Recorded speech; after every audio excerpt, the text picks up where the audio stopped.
But as always, total professional, I have no bias in the race, and looking forward to seeing who wins between Thames and Molesey. And we're away here with Thames. A little bit of a dirty stroke there on the first couple of strokes. Molesey Boat Club handling things well in these early stages. We can often see the crews get pushed around in the windy gusts you can see on the water there ahead of the crews, just entering now as they come past the island. Yeah, and this is what we've seen on a few races earlier on, is some of those coxless boats, just as that wind really hits you off the island, you can see the flags in the background with a bit of a cross headwind as they get blown across off the island. It'll be interesting to see which crew can deal with that and keep that straight line. Both coxes need to keep these hulls nice and straight down the course. They're very tricky conditions today. It's quite deceptive seeing it on screen sometimes. The conditions can look not as bad as they are, but you can see the ripples there on the water, the waves coming down the booms. Really important, I know we've been saying it all morning in commentary, to keep those blades clean, making sure that the crews are drawing up but tapping down, getting those blades out of the water cleanly. Oh, a little clip of the water there for Molesey. Really struggling in the conditions in the early stage here. Thames moving it along very nicely up the top of the screen. Yeah, and it's what we've been saying earlier with the Cox fours, is just trying to keep that hull nice and lively. It looks as though Thames off the start are doing a really nice job of that. And as they come from that start high stroke pace, transitioning into something that they can sustain throughout the course, Thames look as though they're just gradually eking that out, maintaining that good length and getting into something nice and strong that they can take down the course with them. And that's a lovely shot of those bow side blades, just pushing those puddles out, staying clean, on top of the water, 4 pairs of legs going down. Really nice work from them. Yeah, as you say, the Thames crew really keeping it moving nicely around the back end there. It's so important in a coxed four with that additional weight of the coxswain in the bow and also the heavy headwind conditions. You don't want your bow really slowing down and dipping down into the water. It's so much weight to be able to pick up every stroke. So moving quite efficiently there, the Thames crew, which is on the right of screen at the moment in the Buck station, currently in the lead. Lovely shot of that Thames crew once again. And actually, interestingly, both these crews quite evenly matched, like we saw earlier in the Temple Challenge Cup. So both crews average weight of around 82 kilos. Both coxes around 54, 55 kilos. So very evenly from a physiological perspective in terms of body weight there. Just one crew at the moment, just that Thames Rowing Club, keeping the boat a little bit more lively than Molesey. But there's a long way to go in this race. And this Thames crew, they won the Championship 4 on the Sunday at the Met Regatta. Winners of the Championship Cox Fours at that event. 6th in the Championship Cox Fours at Marlow Regatta as well. And this is just a glorious shot. That iconic Henley launch, umpire in tow, making sure everything's going nice and orderly.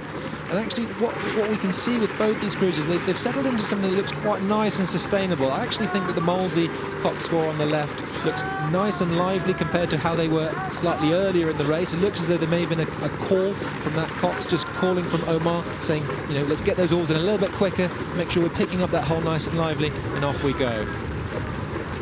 And as you said, there's a long way to go, Cam, and even longer in these headwind conditions. And we know anything can happen. We saw in that last race in the Jubilee, one of the crews unfortunately clipping the booms. And of course, always a risk, hopefully not in the Cox boats, but definitely anything can happen out on the regatta course. Yeah, and that's the excitement of Henley. Well, the excitement for us watching and commentating, of seeing those gusts, seeing those tricky conditions, but obviously in the crew, creates an extra level of challenge. Touch wood, I've never actually crashed into the booms at Henley. Have you been so lucky, Sarah?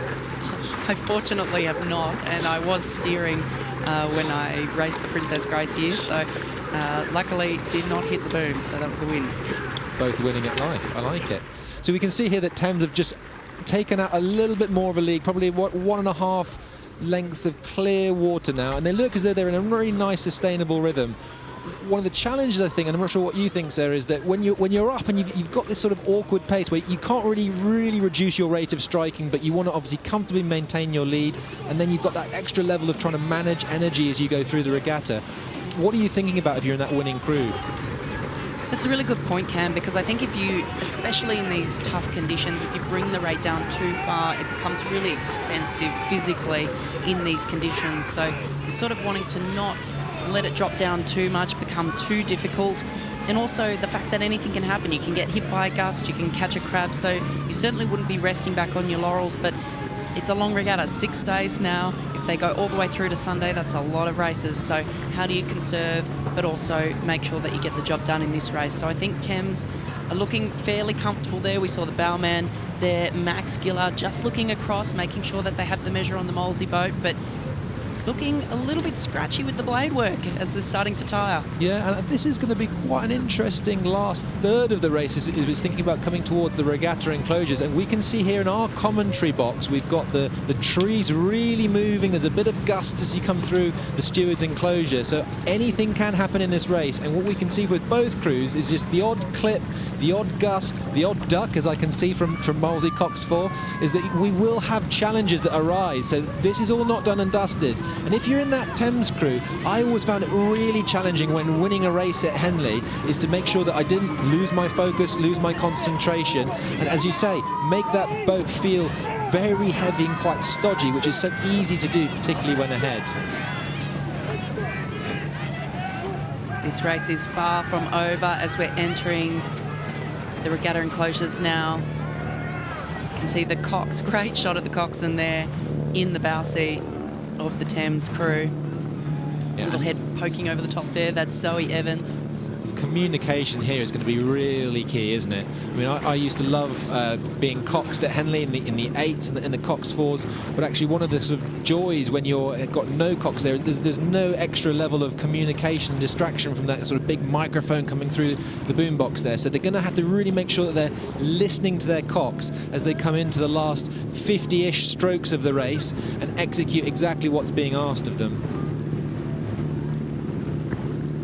And it is looking like Thames are really starting to own this race now.